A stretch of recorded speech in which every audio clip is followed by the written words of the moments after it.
Hey everybody, it's Charles, your hobby hero. Got an awesome video for you today. Just picked up an awesome collection of books that I cannot wait to share with you guys. Before we get started though, if you haven't already, please click that subscribe button down in the bottom corner. I do appreciate it. Put out regular content about the hobbies I love the most. Now, I'll give you a little bit of history on this. A gentleman posted a couple of Conan books actually for sale.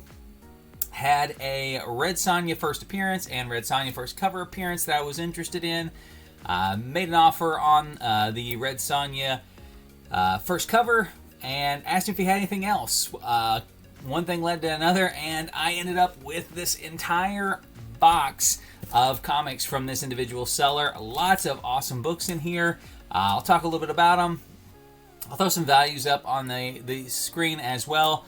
And at the very end, we'll go over what I actually paid for the whole collection in this particular one. So without further ado, we'll go ahead and jump right in. Now, we got a flat rate box here, and it feels really light. So I'm hoping all the books are in this one. I can't imagine he sent them in two separate boxes. But nothing moving around in it, so it's got plenty of stuffing inside. All right, got it here. Looks like they've got individual spacers in it here.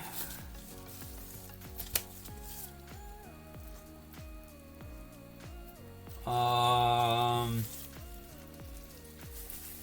right. Well, I think I know why the box is so light. The books are all raw. No bags and boards. Oh my God.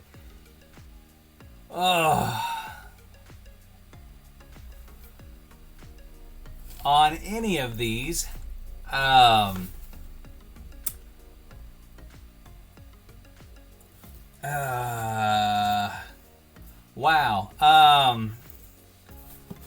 Well, I may be changing the name of this video.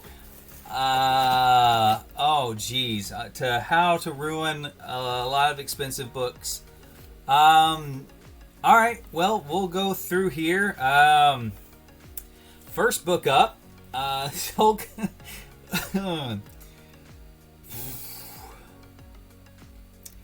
Hulk 182, second appearance of Wolverine, first appearance of Hammer and Anvil. This book was in mint condition. I initially saw it and thought, oh my God, this could be a 9.0 candidate even. As you can see, it has, oh man, slid in the box and torn the page here in 3 places. I mean, there's some crumples on it now. Nothing else that wouldn't press out. But yeah, I would say this firmly. I mean, yeah, this corner's crunched up here at the bottom too. Oh my gosh. My face getting red. So this is a fairly pricey book. Again, I'll throw comps up on the screen for recent solds in the condition that I was thinking it was going to be in. Wow, no bags and boards. There's a lot of books in here too, guys. All right, let's go. Sorry. We're going to just set these right here since I don't have a really good spot for a bunch of raw books in my immediate area. Let's just go through it here. Okay. Fantasticfour 112. This is the Hulk versus the Thing. Probably a VG copy. Presents very nicely. Doesn't look damaged compared to the before pictures that I had. Corners don't look fudged up or anything along those lines. Yeah, let's so awesome classic cover here. Definitely has some tanning up at the top. This dust shadow up here. I think we can get that out with some of the new cleaning processes that I have been working on for my press. I'll be sharing some of those tips with you guys here coming up. I've got a new table, new setup coming up that I think will help record for my pressing and cleaning videos. Hopefully, it looks like we're going to have a lot of room to practice on this box here. So just make sure you hit those notification bells so you have those coming up here as well. All right, next book up. Also doesn't look damaged here. We've got The Man Called Nova. Another high-grade book. I think after press and clean, this book is going to be in that low 9, probably 9.2 range. Book is definitely heating up with the Guardians of the Galaxy stuff coming out soon. I know there's a lot of speculation with Nova coming out, and I do think we will see Nova on the big screen. It's just really a matter of which Nova we see on the big screen at this point. I mean, this is what we have here, guys. I mean, we got bubble wrap, an oversized piece of cardboard, and bubble wrap. That's the protection these books got, not anything else. Some of these were in worse shape, so I just can't imagine. Okay, we've got Fantasticfour 72. Now this one's pretty beat up. On this one here, it actually looks like it's got all new staples in it. So this thing is detached from an original cover, and it's been stapled 1, 2, 3 times by somebody. You see the staples poke through the back here. So this thing's pretty low grade. Just a classic cover on the front there. Very nice. Just a little pickup that was in with the collection. Let's see here. God, I just cannot believe. There's a large flat rate box full of raw vintage comics. Oh, geez. All right. Next one up, we've got Fantasticfour number 34. It's a low grade copy here. Got some spine roll. Again, he had some Fantasticfour stuff that was just kind of thrown in to the order here. Low grade copy. It does have a first appearance. I'll list it down the bottom. I don't remember who it is. It's mostly just a really old Fantasticfour issue with a couple keys in it. I'd say probably like a 2.0 good to very good copy on that one. Whew. Alright, next one up. Okay, Amazing Spider-Man, number 130. This is the first Spider Buggy that we have on here. Mid-grade copy. I think it should press and clean up probably to like a very fine probably copy. We do have a small tear at the top up here. It looks like it shifted in there. That was not there before. It's kind of crunched up on the side. So there's like cardboard cushions to fill in the space here. I don't know if I can show it to you or not. Yeah, see like these cardboard cushions. So if any of the comics slid into those, and they're just rough things, it's gonna tear a comic every single time. So okay, well this next one has a bag at least. Oh, it's stuck in here. That's awesome. This is the Red Sonja that started it all right here. So I guess he thought the first book I asked for at least deserved to be bagged. And I guess that lets me know that he at least knows that these things do come with bags, generally. I even can't open this thing. Fold the tape under here. Oh, good Lord. Jeez. Throw this little thing away. So, we've got it's kind of bent, out of board. It's not surprising. It looks like it mostly survived. A high-grade copy of this book right now. I would say in Honestly, after pressing clean, probably in the 9.0 range. Really, 1, 2 color breaking spine ticks, a little bit of rough wear around the corners, but a very high grade copy. This book is heating up. My wife, very big fan of Red Sonja. It's really the only comic book character she cares about. And this book's just heating up due to the Red Sonja news release about there being a Red Sonja movie coming out. So this is the book here that kind of started the sequence of offers towards everything else in the box. All right. Oh, okay. There's tape on some of this stuff too, so let's hope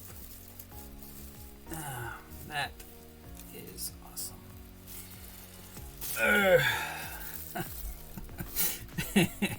It's not funny.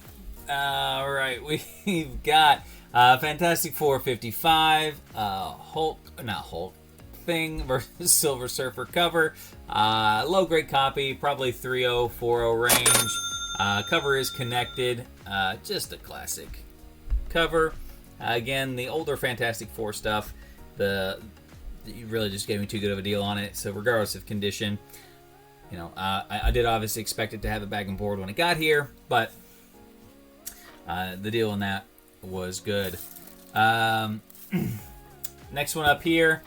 For those of you who don't know, this is Fantastic Four 67. This is the first appearance of him, who later becomes Adam Warlock. The book is red hot right now with him coming to the gardens. It has actually, I guess, cooled off a little bit. I'm sure it will pick back up once we start seeing him in. He threw in this coverless copy for like $5, which is the only reason why I picked it up. I don't usually deal with coverless, but I do have another one of these coming in soon with a cover. Very nice slab indeed, but nice little addition there as well. Sorry, like I said, I don't have a great setup up here just for raw books to be sitting around.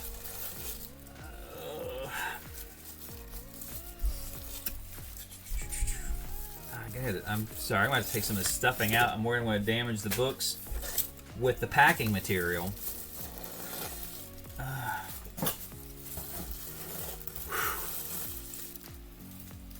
Oh my gosh. We're halfway there. Alright, next book up, we have got the Astonishing Tales, number 25. This is first appearance of Deathlock. This copy has some staining on the back up here. I do think I can get a lot of that staining out. Once that staining comes out, this is a solid 8.85 candidate. So not bad on that one there.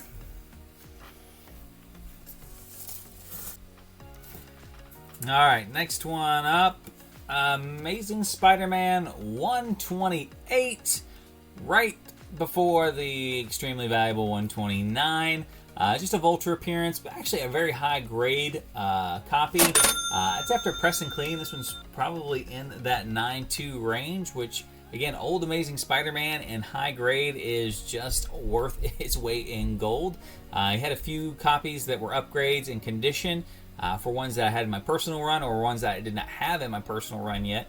So I picked up a couple of those issues as well.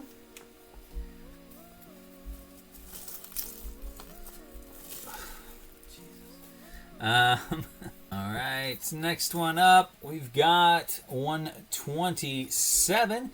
First appearance of the third Vulture.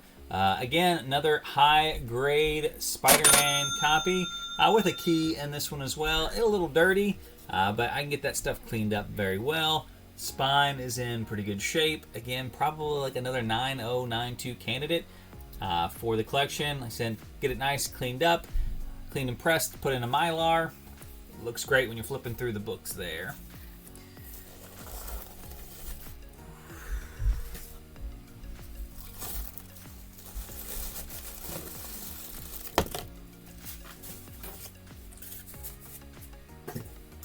Alright, we've got Hulk 159. Just an Abomination versus Hulk cover there. Another higher grade, probably in the VF Define range there.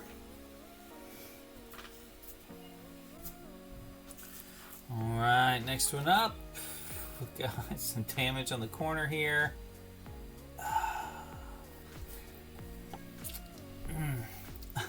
Hulk 162.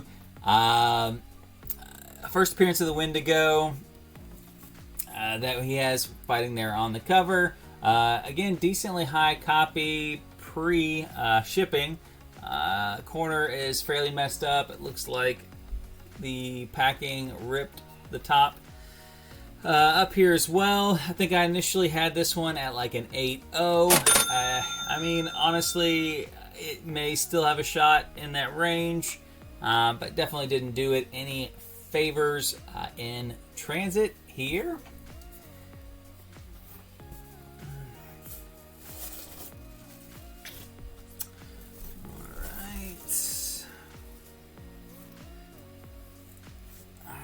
We've got another first Deathlock.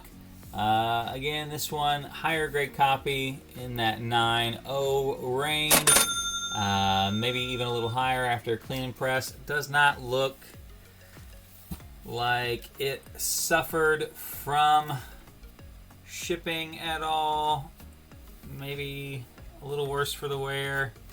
Better check and make sure the Marvel value stamp is in here. Okay, it does have the Marvel value stamp in this one.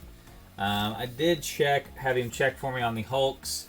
I didn't even think about it on the Deathlock ones, but it does have it in there. Alright, I think. Alright, so we are at our last comic, which is literally just sitting on the bottom of this box. I mean, if anything had come through the bottom, stepped on the bottom, like it literally would just been on the top of this book. Let's see how we look here. We've got Amazing Spider-Man 125, second appearance of Man-Wolf and his origin story. The book has been trending up with the talks of Blade, Werewolf by Night, Moon Knight, all those kind of more creatures of the night type Marvel characters. The Man-Wolf appearances have been starting to trend up as well. Book appears to have survived mostly intact. Again, probably another 8.0 candidate after a clean and a press. So yeah, I mean, the point of this video was going to be talking about, buying collections and, how conversations can lead to other purchases and good deals are out there to be had. I'm usually fairly specific when it comes to shipping. I guess I am guilty of just assuming everyone knows that books need to be in a bag and a board before you can even consider shipping them out. I mean, had he shipped these in a bag and a board, the shipping that was in there would have been perfect. They would have been perfectly preserved. The only damage that came from these books were for them shifting up against the packing material, which tore. I mean, that Hulk 182 was seriously, probably a 9.2 to 9.4 candidate that has 3 rips on the back cover. I'm sure everybody watching this video knows this is unacceptable. I guess this is my warning to you. If you are buying, make sure that even the most redundant, basic principles are enforced. This collection, I'll reach out to him. I'll see. I've had the prices listed on here. This is roughly $2,500 in books that were shipped without the basic level of protection that every comic book should have. I have 99-cent trash comic books that are in a bag and a board right now, and there are several $200 to $400 comic books that were in here that don't have a 30-cent bag and board on them, which is just completely unacceptable. Fortunately for me and for him, I guess, that there wasn't more damage. Unfortunately, there was some damage, and I can promise you I won't be buying anything from him again in the future. Like, that's just not how you want to do this kind of stuff. And I mean, I don't know if I can really tell you any more than that. Like, bag and board your comic books. And again, back to the original part, aside from all this other stuff, you know, there are benefits to having communities out there. Talk to those in the community. That's one of the reasons why I made this channel, is to talk with people about the hobbies I love, to, you know, get, you know, their input, trade books with people that you can trust, you know, trade experiences, war stories. I mean, this is going to be a story that sticks with me for a while, for sure. And if I can share the experience with you guys and you can learn from the experience, then I'm not going to say it makes it worth it, because I really wish I wasn't the one taking it on the chin for you, but it does make it feel a little bit better if this helps you guys avoid something like this in the future. Let me know your horror stories. I'm sure you guys have them. Leave them in the comment section below. Make me feel a little bit better. And again, I'm sure some of these books are going to be on the channel later on for pressing, cleaning tutorials. So make sure you hit the subscribe button, hit that notifications bell, so when those pop up, you'll get an opportunity to check those out as well. Until next time, guys, Hobby Hero, out.